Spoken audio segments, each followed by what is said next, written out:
Chapter 5. Policing Dismantled. Ideology. That is what gives evildoing its long-sought justification and gives the evildoer the necessary steadfastness and determination. Alexander Solzhenitsyn, The Gulag Archipelago.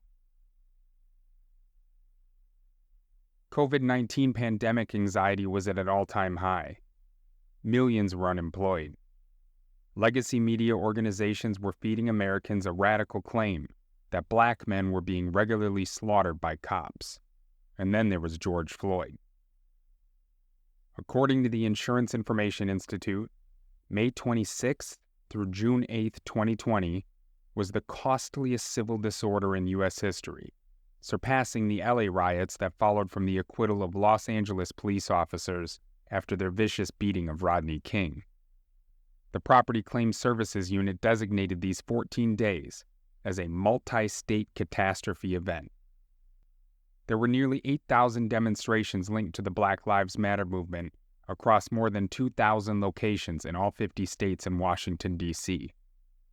Although the majority were peaceful, hundreds of these protests erupted into widespread looting and rioting. These riots would come with an estimated $2 billion price tag. Minneapolis received the worst of it with a nearly 5-mile stretch of unmitigated destruction. The 3rd Precinct was abandoned before being burned to the ground. The New York Times reported that fires and looting destroyed hundreds of businesses, among them a worker-owned bicycle co-op, an historic diner run by a husband and wife, and the new headquarters of a nonprofit organization that works with Native American teens. In all, 267 restaurants, 207 retail outlets, 114 service businesses, 85 grocery stores, 76 cell phone stores, 63 gas stations, 60 auto workshops, 53 residences, 52 salons, and 47 healthcare businesses in Minneapolis and St. Paul suffered anything from broken windows and looting to complete annihilation. After years of critical thinkers forcing radical claims into the mainstream, buttressed by legacy media institutions monetizing every conceivable body cam recording, America had developed the critical consciousness of Herbert Marcuse's dreams. One Yale professor described this moment in history as a great opportunity to challenge the nation's prevailing psychology. Major corporations took to social media to pledge solidarity with the Black Lives Matter popular movement. On Instagram, Netflix posted, "To be silent is to be complicit. Black Lives Matter." Apple echoed the sentiment, posting of their determination to speak and act against racism and injustice of all kinds. Hollywood used heavyweight celebrities to let the world know it was time to stand against racism. In partnership with the NAACP, Hollywood's white elite released a video titled, "Take Responsibility." In it, Julianne Moore declared that black Americans were being slaughtered in the streets. Sarah Paulson, famous for her roles in American Horror Story, equated being black with a death sentence. Dozens of collegiate and professional sporting organizations rushed to put out their solidarity statements. Mike Krzyzewski, 5-time national champion coach of Duke's men's basketball team, released a video statement saying, "Do we not see the problem, the disease, the plague that has been with our country for 4 centuries? Do we not see systemic racism and social injustice? Come on." The message was clear. It is no longer acceptable to call the fight for social justice a political topic. It was no longer acceptable to ask questions, disagree, or remain silent. It is not enough to critique the world against a critical thinker's vision. One must instead actively seek to dismantle it. Defund the police. Critical thinkers, many of whom held positions of power as congressmen, mayors, and city council members, used America's racial anxiety to usher in radical agendas and begin dismantling police departments nationwide. Defund the police became their rallying cry. In Minneapolis, the epicenter of America's racial reckoning, a veto-proof majority of the city council approved a proposal to eliminate the city's police department. Speaking of the reform, Minneapolis City Council President Lisa Bender said that, "Our efforts at incremental reform have failed, period. Our commitment is to do what's necessary to keep every single member of our community safe and to tell the truth, that the Minneapolis police are not doing that. Our commitment is to end policing as we know it and to recreate systems of public safety that actually keep us safe." The proposal submitted by the Minneapolis City Council called for the creation of a Department of Community Safety and Violence Prevention. This new body would have, quote, responsibility for public safety services prioritizing a holistic, public health-oriented approach, end quote. As part of this new approach, licensed police officers and restorative justice practices would be used in lieu of traditional policing. In Austin, Texas, city council members cut the police department budget by $150 million. They reinvested the funds into mental health response units, violence prevention, housing, and substance abuse programs. Roughly $50 million was allocated towards a Reimagined Safety Fund. With these dollars, the city manager and city council would invest in radical goals, like ending the racial disparities in policing. By the year 2023, the Austin Police Department would be held accountable for achieving zero racial disparities in traffic stops and citations, zero use of force incidents, and zero deaths at the hands of Austin Police Department officers. Mayor London Breed of San Francisco also cut police funding. In July of 2020, she announced that $120 million would be redirected from policing to the community. In a video statement, Breed said that, quote, "We are listening to the community and prioritizing investments into the African American community around housing, mental health and wellness, workforce development, economic justice, education, advocacy, and accountability," end quote. Dozens of other major cities voted to defund their police departments in 2020, including New York, Chicago, Seattle, Milwaukee, Philadelphia, and Baltimore. But this was only a disruption, a way for critical thinkers to get in the door. The goal is to dismantle policing entirely. Critical criminology. The defund the police movement is only a single maneuver in a much broader war to dismantle policing as we know it in the United States, a scheme designed to destabilize America's conception of crime and justice. The critical thinker's goal is not to simply rearrange funds from police departments to some reimagined form of public safety. It is to create a society in which crime is no longer considered criminal. Critical criminology is a critical theory of crime. Critical criminologists argue that crime is the product of power and oppression.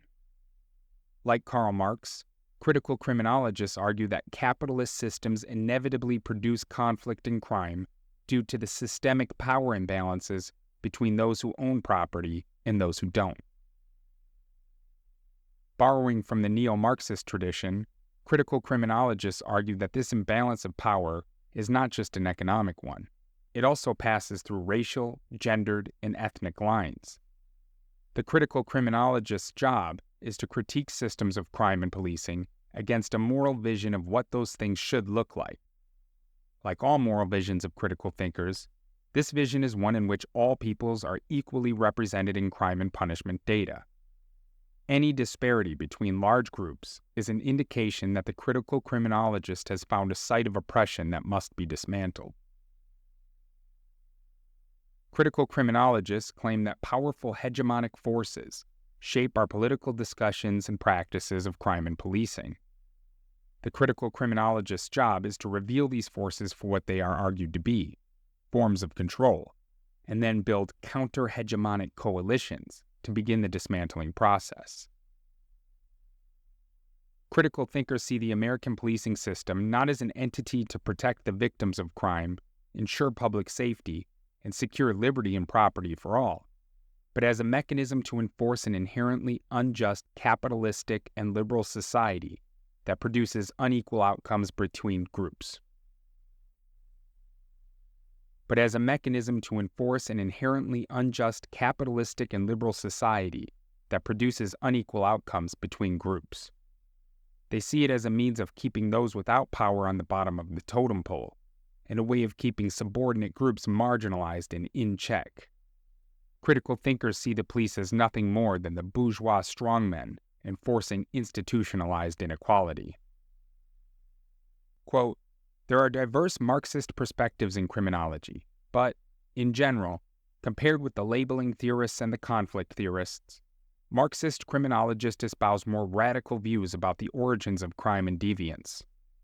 This means that they trace the origins of crime and deviance, and, indeed, other social problems, such as class and racial inequality, to what they consider to be an unequal and unjust social and economic order that must be dismantled." End quote.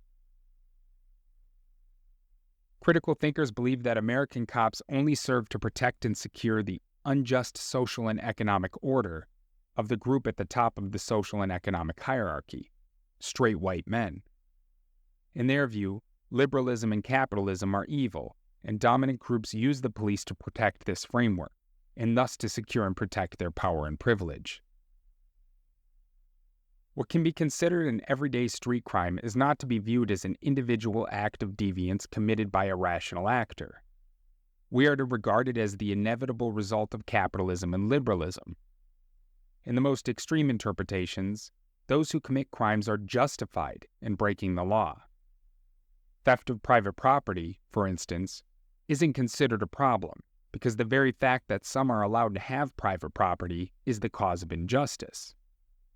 In the critical thinker's view, when police are called to secure private property, what they are really doing is protecting the very thing that gives an unequal distribution of wealth and power to some while preventing others from accessing their fair share. Some critical thinkers argue that those who benefit from the hegemonic control of dominant groups didn't earn their property. Therefore, they have no inherent right to have it. Critical thinkers have taken up critical criminology to demand widespread and systemic change of not only our police departments, but of our economy, politics, and educational systems. Knowing this can help one understand how the conversation moved on from condemning individual police officers to advocating for economic justice, as Mayor London Breed of San Francisco has. Critical thinkers maintain that criminal behavior is simply a, quote, "expression of resistance by the subservient classes against exploitative social relations," end quote. They don't want to police those acts of resistance. They want to encourage them, and that's precisely what they are doing. Redefining crime. In our post-George Floyd world, critical thinkers have quintupled down on their radical claim that unequal outcomes between groups are in and of themselves evidence of systemic discrimination. To break the system which sees black men overrepresented in criminal data, critical thinkers are reforming laws and redefining crime. They consider it racist to believe that human beings are individual agents capable of deciding whether or not to commit a crime. Critical thinkers deem criminal law itself a means of controlling marginalized groups by enforcing unequal social and economic outcomes. California has become incredibly lax with crimes that would see more black Americans represented in the state's crime data. Black Americans commit an overrepresentative share of shoplifting thefts in the Golden State. Rather than trying to deter more shoplifting, which would undoubtedly be considered racist over policing, Californians took to the polls in 2014 to vote yes to Proposition 47. This proposition passed and recategorized property theft of $950 or less from a felony to a misdemeanor. With police resources stretched to their limits after Mayor London Breed's $120 million budget cut in 2020, shop owners were left to fend for themselves while being actively robbed in broad daylight. One need only to search for San Francisco shoplifting on your favorite internet browser to see how disastrously this policy has played out. In most videos, would-be shoplifters casually walked into stores and openly filled their bags with whichever products they need, careful not to exceed the $950 stipend given to them. In others, large groups take their time clearing out entire store shelves. Misdemeanor crimes are much less likely to be investigated, let alone prosecuted. Store owners and security personnel are for their part less likely to do anything to stop brazen criminals for fear of being labeled a racist, if the perpetrator is black or brown, or getting hurt. It is widely understood that Walgreens and CVS stores have open-door policies for those wishing to acquire a five-finger discount. In Chicago, the situation is even more ridiculous. Criminals have a new, surefire way to avoid being arrested by the Chicago Police Department. They run. On May 26, 2021, Mayor Lori Lightfoot and the CPD Superintendent David O'Brown announced a new foot pursuit policy as a larger effort to, quote, transform the police department through reform, end quote. As part of this new policy, officers will need to, quote, ask themselves if the need to apprehend the subject is worth the risk to the responding officers, the public, or the subject, end quote. Additionally, officers are not to pursue a suspect if they feel they couldn't control the suspect in a confrontation. As defined, there aren't many situations in which an officer could justify chasing a suspected criminal, especially when one considers the consequences. The new policy proposes that officers face disciplinary charges if they are found to be in violation of it. It also explicitly bans any disciplinary action taken against the officer for choosing not to engage in a foot pursuit.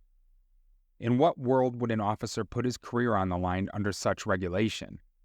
In what world would a criminal not be incentivized to get out of Dodge? Baltimore, America's violent crime capital, has stopped prosecuting drug possession, attempted distribution, prostitution, trespassing, minor traffic offenses, and urinating or defecating in public. In a press release, the state's attorney and mayor's office hailed this decision as a, quote, progressive direction that would address the systemic inequity of mass incarceration, end quote. In Philadelphia, officers can no longer investigate and stop people from urinating in public, gambling, carrying open liquor bottles, or loitering. These quality-of-life offenses are said to contribute to racial policing disparities, and as long as the offender stops doing what they're doing when asked, the city will press no charges. The idea that the United States should radically redefine crime to artificially engineer criminal diversity data is insane. The argument that unjust laws target Black American men and force them into a prison pipeline for committing petty street crimes is simply not borne out by the data. According to the latest data from the Bureau of Justice Statistics, there were 1.2 million sentenced prisoners under the jurisdiction of state correctional authorities in 2018. Of these, 394,800 were white, and 409,600 were Black. For critical thinkers, the argument stops here. There is nothing to be gleaned from this information other than the fact that Black Americans are vastly overrepresented in the state prison system. To a critical thinker, this must imply unjust criminal codes and police conduct. But when one digs deeper, a different picture emerges. Nearly 62% of Black Americans in state correctional facilities are there for violent crimes, including 17.3% for murder, 19.1% for robbery, and 12.3% for aggravated assault. Only 12.7% of the Black correctional population is confined because of drug charges, including only 3% for possession. Those numbers are 16.3% and 5.1%, respectively, for the white state correctional population. Black American men are not being targeted and sent to prison for petty street crimes. They are overwhelmingly sent to prison for violent crimes. The same can be said for Hispanic Americans, 61.6%, and, to a lesser extent, 48.3%, white Americans. Violent crimes have victims, and it is the criminal justice system's job to protect law-abiding citizens from having their liberty and property seized by those who would do them harm. But critical thinkers do not care about these facts. They are trained to critique and dismantle everything. They fundamentally believe that all human life can be boiled down to power dynamics, expressed along the lines of class, race, gender, and ethnicity. When given positions of power, critical thinkers act on this impulse. In this case, they force everyone else to buy into their conspiracy, demanding society change its perception of justice. In their view, it's not the criminal who is to blame. It is the system. The system is forcing people to commit crimes. Therefore, while dismantling capitalism and liberalism is the ultimate goal, they will settle for the incremental step of defunding the police and decriminalizing certain crimes to destabilize society and force equal outcomes. For the poorest members of our society, acting on this delusion has dire consequences. Consequences, from Floyd to now. At the height of the George Floyd riots, CNN anchor Chris Cuomo took to the air to explain his thoughts on the violence unfolding before the nation. Under a breaking news chyron that read, quote, "NYC bracing for unrest after night of widespread looting. Curfew began at 8 p.m. Eastern," end quote, he stated, quote, "Now, too many see the protests as the problem. No, the problem is what forced your fellow citizens to take to the streets. Persistent and poisonous inequities and injustice. And please, show me where it says protests are supposed to be polite and peaceful," end quote. Others shared similar sentiments. Colin Kaepernick took to Twitter to write, quote, "When civility leads to death, revolting is the only logical reaction. The cries for peace will rain down, and when they do, they will land on deaf ears, because your violence has brought this resistance," end quote. Millions of Americans watched as looters and rioters set cities ablaze in the weeks following the death of George Floyd. The actions of those burning buildings and robbing liquor stores were often said to be justified. "It's just property," one family member told me. "They have insurance." But it wasn't just property. The buildings burned and looted represented years of sweat and toil. Most businesses fail, and if someone happens to make it out alive, the investment comes at astronomical costs. Business owners spend years, if not decades, risking everything on a single goal to try and build a better future for their families. Insurance can't replace that investment. Forcing someone to start from scratch after a lifetime of struggle is cruel and immoral. And it wasn't just white people's property that was lost. For 7 years, Chris Montana fought tooth and nail to make his first business successful. His distillery, Du Nord, was a popular spot in Minneapolis. That is, until rioters ransacked the place. In an interview with NPR, Montana said, quote, "They set multiple fires. They stole our inventory. I found cases of our booze all up and down the street.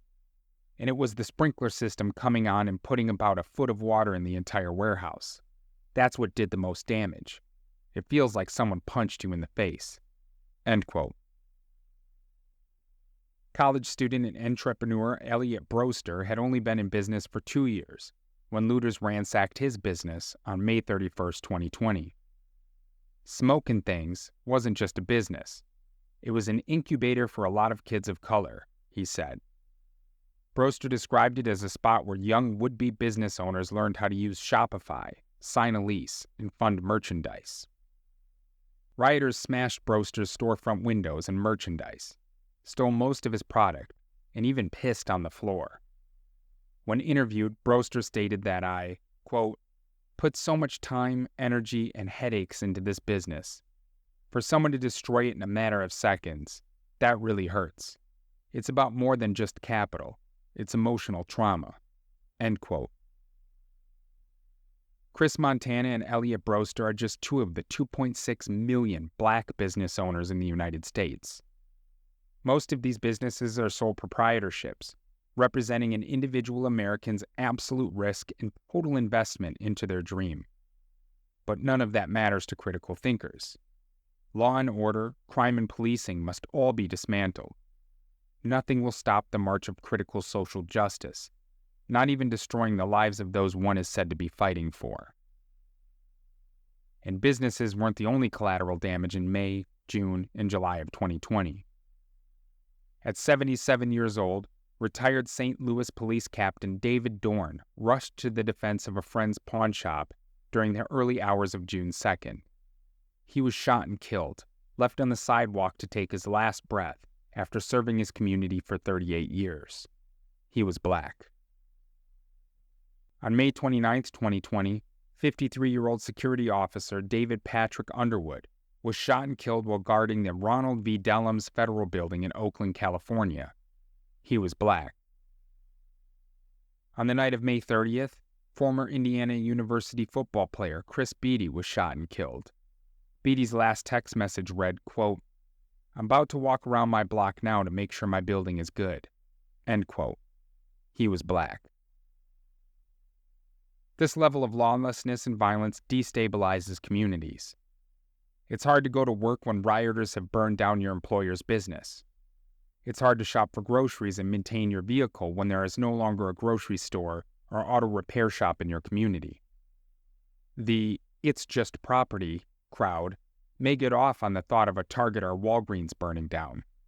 Those things represent the evils of capitalism. But that crowd doesn't have to live there. They don't have to wake up every day and wonder where they might go to get essential goods and services. Wonder where your next paycheck is coming from. Wonder if your neighborhood hasn't yet seen how bad things can get when the cops are defunded, hamstrung, and stretched to the breaking point. Many of the George Floyd looters and rioters were not critical thinkers. They were bad actors taking advantage of a terrible situation, which had been exacerbated by critical thinkers forcing radical claims into the national race discourse for decades. But it didn't matter that many of them weren't critical thinkers. What mattered was that critical thinkers had successfully manufactured a crisis that would usher in the proper dismantling process. Minnesota saw significant upticks in violent crime in 2020. Murders rose 58.1%, robberies 26.1%, and aggravated assault 21.7%. In Minneapolis, more than 200 police officers quit or went on extended leave after the death of George Floyd.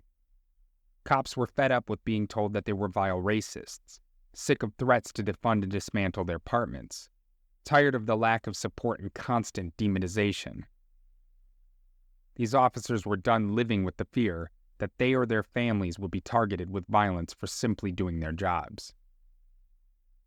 What little remains of the Minneapolis police force changed the way it policed communities in 2020. From June 1st, 2020 to May 31st, 2021, there was a 74% reduction in traffic stops, a 76% reduction in patrolling known problem areas, and a 69% reduction in walking foot beats. With such a drawback, Minneapolis had descended into chaos. Chaos described by one Black resident as a, quote, "gangster's paradise," end quote. In North Minneapolis, 5 children, all under the age of 10, were shot during a 2-month span in 2021. Speaking after a 3-year-old child was shot while playing outside, Bishop Harding Smith, a community church leader, said that, quote, "We are losing a generation of our young people. Lawlessness has taken over. These murders are crippling our community, and it's devastating our neighborhood," end quote. At the time of writing, not one of those responsible for these shootings is in jail. Like the death of George Floyd, the demonization and defunding of police echoed across the nation. In 2020, the United States experienced the most significant murder spike ever recorded, nearly 30%. It is reasonable to conclude that the COVID-19 pandemic played a part here. Still, given the situation in places like Minneapolis, it is entirely unreasonable to conclude that the COVID-19 pandemic was the primary driver of such dramatic change. For instance, the homicide rate in Denver, Colorado, jumped 50% in 2020. A group of researchers studied the causes of such a dramatic increase, concluding that all available data pointed to a legitimacy crisis in American policing. The researchers contrasted data from before the COVID-19 pandemic and before and after the death of George Floyd, finding that the increase in violent crime before Floyd's death was indistinguishable from the violent crime before COVID-19. In other words, violent crime didn't rise due to the COVID-19 pandemic. It took off after George Floyd died. The researchers studying the Denver policing data cited officers pulling back after unrelenting public scrutiny, as they had in Minneapolis, to be a significant factor in the violent crime wave. They added that, quote, "Depleted trust in the law means citizens will think twice about calling the police to report crimes or suspicious behaviors," end quote. And that, quote, "Delegitimacy of the law emboldens criminal offending populations, as the moral obligation to follow the law is weakened," end quote.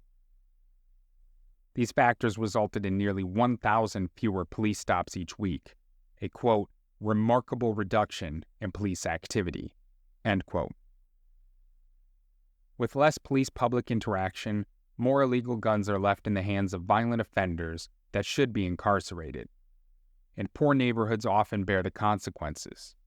The researchers studying the rise in violent crime in Denver concluded their report with the following statement, quote, "Neighborhoods that have endured high rates of violence bore the brunt of these trends, often Denver's Black and Latino communities.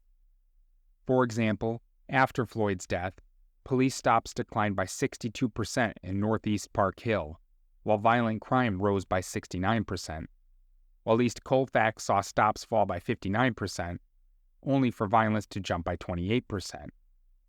Residents of communities that suffer from violence regularly say that they don't want less policing, but better policing," end quote. Critical policing. The defund the police movement was a single maneuver in the critical thinkers' battle plan to dismantle policing in the United States. And it wasn't as successful as critical thinkers hoped it would be. As violent crime spiked in 2020 and 2021, Americans called on their elected officials, demanding that they do more to keep communities safe. Many of these calls came from those poor, inner-city communities most brutalized by violence. In Minneapolis, where the city council voted to entirely dismantle the police department in June of 2020, $8 million was diverted from law enforcement to other city services. Since then, however, an additional $6 million has been allocated to hire more police officers. In New York, Mayor Bill de Blasio initially promised to strip $1 billion from the city's law enforcement budget. In the end, however, less than half of that money would be cut, and only for the 2021 budget. But the defund the police movement isn't really about defunding the police. It's not about bringing more accountability to police forces or calling for more fiscal responsibility. It's about reimagining public safety, which means re-engineering society to align with the critical thinker's conception of justice. The critical thinker believes that criminals are victims who cannot be blamed for committing crimes. Societal forces have imposed their will upon him, forcing his hand. Unequal distribution of power and privilege is the root cause. Policing is the act by which those at the top of the power and privilege hierarchy enforce their will upon the marginalized. If you are attempting to dismantle this system, you cannot stop at defunding police departments. Removing police funding may limit the number of police officers on the street, but it will not fundamentally alter how liberal society conceives of the crimes those officers are charged to enforce. For the critical thinker, crime itself must be decriminalized. Stealing $950 of goods from Walgreens isn't a crime in their view. It is the, quote, "expression of resistance by the subservient classes against exploitative social relations," end quote. A community riddled with prostitution, drug markets, and open defecation isn't full of people trouncing on the liberties of others. It is full of oppressed peoples and open resistance. Justice can broadly be defined as the principle of fairness. Justice is what happens when we use neutral laws to judge someone fairly and determine whether or not we must punish them for breaking a societal contract. In a just society, the victim of a crime is sacred. Something was stolen from them, their liberty, property, or life. And it is up to society to determine how they are repaid for the injustice done to them. It is also up to society to decide what to do with the guilty party, manage criminal behavior, and punish those who cause harm to others. Critical thinkers are seeking to dismantle justice. In their view, society is not and has never been just. This is why they are constantly reframing the policing discourse in the United States into one where the criminal is considered the victim. It is why they are okay with cities burning, redefining crime and criminal conduct to allow more of it, and why they are utterly apathetic about the consequences of their actions. What does it mean when critical thinkers demand that police departments produce zero racial disparities in arrests and imprisonment? What does it mean when people who deal drugs and openly shit in public are no longer prosecuted for doing so? In 2021, the crime wave in Los Angeles was so bad that the head of the police union, Jamie McBride, told tourists to stay out of the city. Quote, "We can't guarantee your safety. It is really, really out of control. I said it to people before. It's like the movie Purge. You know, instead of 24 hours to commit your crime, these people have 365 days a year to commit whatever they want." End quote. Just because the critical thinker redefines crime and how we police it does not mean it no longer exists. Young, inner-city black men commit a disproportionate share of violent crime. Simply deciding not to police violent offenders any longer to artificially deflate some numbers doesn't change the fact that too many young black men are devastating themselves and their communities. The most anti-racist thing one can do is to protect the vulnerable, law-abiding, red, white, and blue-blooded Americans from the dictates of those that would rob them of their liberties. Critical thinkers should do well to think more critically about that.